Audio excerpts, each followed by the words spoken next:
अल्लाह की देन है, अल्लाह की देन है। हर एक 9 महीने के बाद आप खेती करते जाओ, ठीक है? आपका अल्लाह दे रहा है तो भाई आप नौकरी भी अल्लाह से मांग लो ना। भाई हम दो हमारे 70, सबके हाथ में ईंटा पत्थर, ऐसा होता है?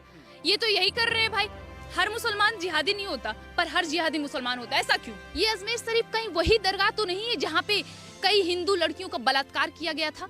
इस देश में तो एक स्त्री पर बात आई तो महाभारत और रामायण जैसे युद्ध छिड़ गए, और इस देश में उतने बड़े दरगाह में इतनी सारी हिंदू लड़कियों का बलात्कार हुआ। अगर याद है तो फिर से खड़े होइए, और उसके बाद भी आपको कोई हिंदू अजमेर शरीफ या किसी भी दरगाह पर चादर चढ़ाते हुए दिख जाए तो समझ लीजिए वो हिंदू हो ही नहीं सकता, या तो उसने खतना करवाया है। अखिलेश जी के सांसद हैं बर्क, उनका कहना है कि बच्चा अल्लाह की देन है और उसके खाने पीने का सब इंतजाम ऊपर से हो गया। अच्छा देखिए, यही बात है। आज बच्चे अल्लाह की देन है, इसीलिए तुम पैदाइश मत रोकना, हर 9 महीने के बाद तुम खेती करना। भाई क्या करता है अल्लाह? तुम्हें बच्चे पैदा करके दे रहा है, सब काम तो तुम ही कर रहे हो। तुम अल्लाह को फालतू का बदनाम कर रहे हो। अल्लाह के नाम पे तुम बच्चे पैदा कर रहे हो, अल्लाह के नाम पे तुम बम विस्फोट कर रहे हो, अल्लाह के नाम पे तुम हिंदुओं को टारगेट करके मार रहे हो, हिंदुओं का घर जला रहे हो, गाड़ियां जला रहे हो, हिंदुओं का मंदिर तोड़ रहे हो, अल्लाह अकबर बोल के तुम दंगा कर रहे हो, और तुम कहते हो अल्लाह का देन है। अरे यार अल्लाह को तो बख्श दो यार, अल्लाह तो तुम्हें तो अल्लाह ने भेजा नहीं, ये बात तो तुम मानो। हमारे भगवान ने भेजा है तुम्हें, हमें हमारे भगवान का निर्माता हो तुम। ऊपर से तुम हिंदू बन के आते हो, नीचे तुम्हें मुसलमान बना दिया जाता है, ठीक है? इतनी दम नहीं है, लेकिन फिर भी अगर तुम मानते हो तो मैं उनका सम्मान करती हूँ। और एक चीज बोलती हूँ, कम से कम अल्लाह को बख्श दो। उनको क्यों टारगेट कर रहे हो कि हमारे अल्लाह अगर तुमको सब कुछ देता है, एक काम करो, हाथ जोड़ो, बोलो हे अल्लाह हमें तुम नौकरी भी दे दो, हमें मोदी की जरूरत नहीं, हटाओ इस मोदी को, मोदी से हमें मतलब ही नहीं, अल्लाह से नौकरी भी मांग लो ना। फिर क्यों छाती पीटते हुए आते हो कि मोदी सरकार सिर्फ हिंदू मुसलमान करवा रही है, मंदिर मस्जिद करवा रही है, नौकरी नहीं दे रही है? मैं एक बात बता दूं, हमारे देश में जितनी मंदिर है ना, वो इस देश में मौजूद हर एक मंदिर इस देश का राज्य तक चलाती है। जम्मू कश्मीर में वैष्णो देवी मंदिर, पूरा वैष्णो देवी कश्मीर को चलाता है। आपको पता है? हमारे देश में जितने हर एक मंदिर से टैक्स आता है, जिसकी वजह से हमारा देश चल रहा है। आर्थिक जो हमारा देश का स्थिति है ना, हमारे मंदिरों की वजह से। और रही बात नौकरी की, तो अमरनाथ जाइए, वहाँ पे आपको अमरनाथ केदारनाथ में जो ऊपर उठा के जाते हैं ना, वो सबके सब मुसलमान रहते हैं। ये किया है हमारे मंदिरों ने, ये किया है हमारी सरकार ने। ये है हमारा हिंदुत्व, जो मुसलमानों गैर हिंदू को भी नौकरी दे रही है। और तुम नौकरी की बात करते हो, पैदाइश बढ़ाते हो और कहते हो कि सरकार नौकरियां दे और अल्लाह की देन है। ये अल्लाह की कोई देन नहीं है, ये तुम्हारी मानसिकता की देन है। इसे बदलो। जनसंख्या नियंत्रण कानून आ रहा है, उसका समर्थन करो। देश मत जलाना, देश जलाओगे तो फिर अगला कोख भी तुम्हारा जलेगा। क्या मानती है कि अगर इससे पहले भी कई सारे कानून आए, हमने देखा कि उत्तर प्रदेश के अंदर NSA भी लग गया लोगों के ऊपर, वो तब भी नहीं माने, तो क्या जनसंख्या कानून अगर आता है तो वो उसका पालन करेंगे? किस तरह पालन कराया जाए? देखिए, इतना तो आप एकदम 100% तय रखिए कि मुसलमान पालन नहीं करने वाले हैं। इस देश में CA आया, NRC आया, किसान बिल आया, कितना सारा बिल आया, और सारे बिलों में देखिए ना, आपको लग रहा होगा कि ये लोग मुसलमान के विरुद्ध है। अच्छा एक बात बताइए, जब बिल आता है तो इसमें अफजुल गुरु, बुरहान वानी, ये सब कहाँ से आ जाते हैं? अफजल हम शर्मिंदा है, तेरे कातिल जिंदा है, बुरहान वानी के खिलाफ समर्थन में नारे लगते हैं। अरे भाई, जब यहाँ पे बात CA NRC किसान बिल सबका होता है, और तब ऐसे मुद्दे कहाँ से आते हैं? मतलब तुम जा रहे हो विरोध करने और शाहीन बाग में, और वहाँ पे अपने शेरनियों को भेज दिया कि तुम विरोध करो, और वहाँ पे शेरनियाँ निकलती हैं तो एक अलग चीज लेके निकलती है, एक अलग अल्लाह की देन लेके निकलती हैं। ये ऐसा तो मतलब ऐसा कौन सा कानून है और ऐसा कौन सा प्रदर्शन होता है जहाँ पे औरतें प्रेग्नेंट हो जाती हैं? मतलब वो भी अल्लाह की देन है भाई? ऐसा होता होगा तब तो। ये क्या है? ये देखिए, आप इस बात को कभी स्वीकार मत करना कि इस देश के मुसलमान इस देश में आया वो किसी भी कानून का पालन करेंगे। लेकिन हाँ, सरकार से मैं यही हाथ जोड़ के बोलूंगी कि जैसे भी पालन करवाना आप करवाओ, क्योंकि आप सरकार ना एक गलती कर रही है। जानते हैं क्या? मुगल की पैदाइश, कलाम के वंशज, हिंदू, ये जयचंद वाले हिंदू और ये कट्टर हिंदू जो अपने धर्म के लिए लड़ रहे हैं, इन सबको मिला के लेके चलना चाहती है।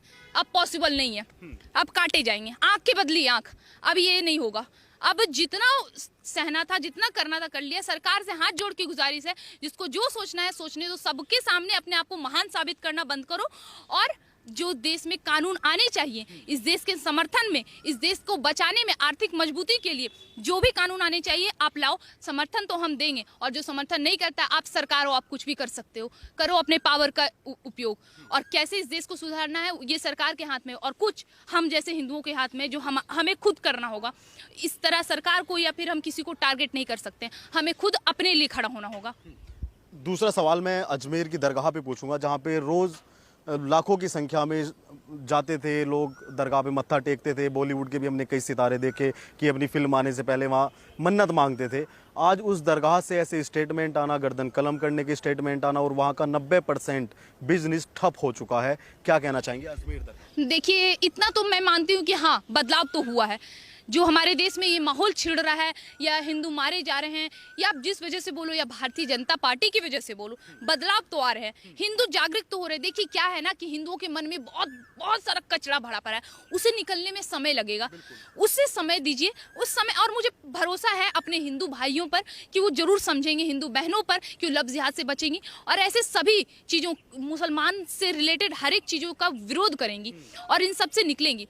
और रही बात अजमेर शरीफ दरगाह की, ये अजमेर शरीफ कहीं वही दरगाह तो नहीं है जहाँ पे कई हिंदू लड़कियों का बलात्कार किया गया था। ये दरगाह वही है जहाँ पे बोला गया था कि सबसे बड़ा बलात्कार हुआ। कहाँ है ये मुद्दा? क्या भूल गए? इस देश में तो एक स्त्री पर बात आई तो महाभारत और रामायण जैसे युद्ध छिड़ गए, और इस देश में उतने बड़े दरगाह में इतनी सारी हिंदू लड़कियों का बलात्कार हुआ, और इस देश के हिंदू युवा शांत हैं। क्या उन्होंने हाथ में चूड़ियां पहन ली, या फिर वो भूल गए, या फिर उनका खून पानी हो गया? मैं उनसे सवाल पूछना, आप छोड़ दीजिए मुसलमान को, आप साइड करिए, मुझे मतलब नहीं है। उनकी औकात ही यही है, वो करेंगे ही ये। उनके धर्म, उनका धर्म, उनका सब कुछ यही सिखाता है कि तुम ये करो, लेकिन हमारा धर्म तो नहीं सिखाता है।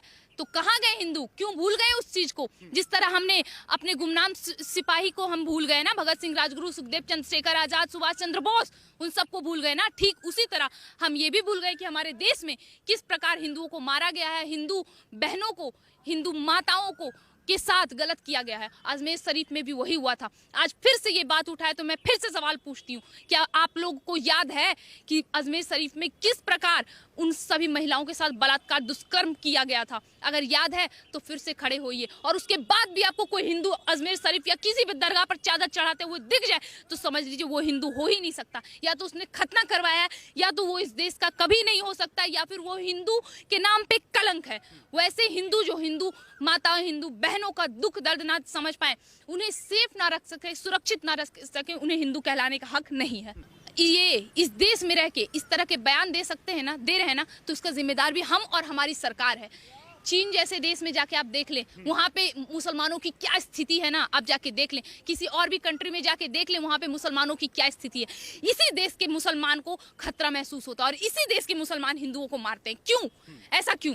इसका रीजन हम, आप और हमारी सरकार है, जो हम कहते हैं आओ हमें मारो, हमें काटो। हम तो बैठे ही इसी चीज के लिए हैं। ये बात सच दिखाई दे रही है। ये हमारे देश के मुसलमान ही है जो इतना चीख चीख के बोल रहे हैं। बाकी देश में कभी बोल के दिखाएं, काट दिए जाएंगे। और वहाँ पे कैसे रहा जाता है ना, जरा उन्हें बोलिए, सीख के आए, और हमारे देश में रह के हमारा माहौल खराब ना करें। इस देश के जो मूल निवासी हैं उन्हें जिंदा रहने का हक है, और हमें जिंदा रहना है। इसके लिए हमें जो कदम उठाना पड़ेगा उठाएंगे। हमने शास्त्र भी पढ़ा है, हमने शस्त्र भी चलाया है। अब तुम पे डिपेंड है। हम तो इतने दिन से वार्तालाप कर रहे हैं, हमारी बात अगर उनके कानों तक जा रही है, अगर तुम समझ सकते हो तो ठीक है, वरना शस्त्र उठाने में ज्यादा समय नहीं लगेगा। जरूरी नहीं हम जिंदा रहें, लेकिन अकेले भी नहीं मरेंगे, इस बात को भी याद रखें। विश्व के भूभाग का 2.4% जो भूमि है वो भारत के पास है, और आबादी विश्व की यहाँ पे 18% यहाँ पे रहती है। कोई गंभीर आप कोई स्टेटमेंट या कोई गंभीर कोई मैसेज देना चाहती हो? आप युवा हैं, आपको लोग सुनते हैं, कोई गंभीर कोई मैसेज देना चाहती हो जनसंख्या के बारे में? देखिए, जनसंख्या से नुकसान है इसके। देखिए, जनसंख्या ही एक नुकसान है। अच्छा, आप एक खुद बात बताइए कि अगर हमारे देश में आपको हर एक सुविधा चाहिए, आप कहेंगे कि हमें हर एक तरह का सुविधा चाहिए जैसे बाकी देशों में मिलते हैं, ठीक है, तो ये सुविधा कौन देगा? सरकार देगी। आप सरकार से उम्मीद करते हैं, तो जब आप सरकार से उम्मीद करते हैं तो आप इस तरह के सबसे पहले आपको मैं एक बात बता दूं, मुसलमानों में हक होता है 4 शादियां करने का, है ना। 4 शादी करो, आप चारों से अलग अलग बच्चे पैदा करो, और आपकी जनसंख्या बढ़ रही है बढ़ रही है बढ़ रही है। अब मतलब उनका कोई रुकने का सीमा नहीं है, बढ़ती जाएगी, फिर वो उससे शादी करे, फिर उससे शादी करे, फिर ये जनसंख्या बढ़ती जाएगी। और उसके बाद इनको अल्पसंख्यक की घेरे में भी रखा गया, आरक्षण भी दिया गया है, ठीक है। तो हम जैसे लोग, हम इस देश के मूल निवासी हैं। महाराष्ट्र में बाला साहब ठाकरे जी ने एक चीज कहा था कि जो महाराष्ट्र में जो वहाँ के मूल निवासी हैं, पहला हक उनका होना चाहिए। जो मराठी हैं उन्हें पहला हक मिलना चाहिए। लेकिन ये वहाँ पे क्या हो रहा था, जो दूसरे राज्य से आ रहे थे, चाहे वो बिहारी हो या कोई भी हो, वो जात पात के नाम पे वोट देने तो बिहार चले जाते थे, लेकिन जब नौकरी की बात आती थी तो आप महाराष्ट्र आते थे। ऐसा क्यों? क्यों ऐसा? जब आप जात पात के नाम पे अपने सरकार को वोट देते हो तो आप नौकरी भी उनसे मांगो। बिल्कुल। क्यों नहीं मांगे? क्या गलत कहा बाला साहब ठाकरे ने? आज मैं भी वही कह रही हूँ कि इस देश में मूल निवासी जो हैं इस देश के, उनका सबसे पहला हक होना चाहिए। और इस देश के मूल निवासी हम हैं, हम हिंदू, हम सनातनी। ये बात, ये जो अपने आप को अलग कर रहे हैं ना, हम ब्राह्मण, हम वैश्य, हम शूद्र, हम क्षत्रिय, ये सब जो अपने आप को अलग कर रहे हैं ना, मैं इन लोगों को बता दूं, आप लोग अलग नहीं हो, हम चारों एक ही हैं। हम लोगों को अलग किया गया है, जबरदस्ती हम लोगों को तोड़कर अलग किया गया है। बाकी अगर किसी को भी लगता है कि इस देश में किसी की स्थिति खराब है तो एक बार हमारी सरकार की पूरा लिस्ट देख लें, उनमें आपको समझ आ जाएगा कि दलित कहाँ है, क्षत्रिय कहाँ है, वैश्य कहाँ है, शूद्र कहाँ है, ब्राह्मण कहाँ है।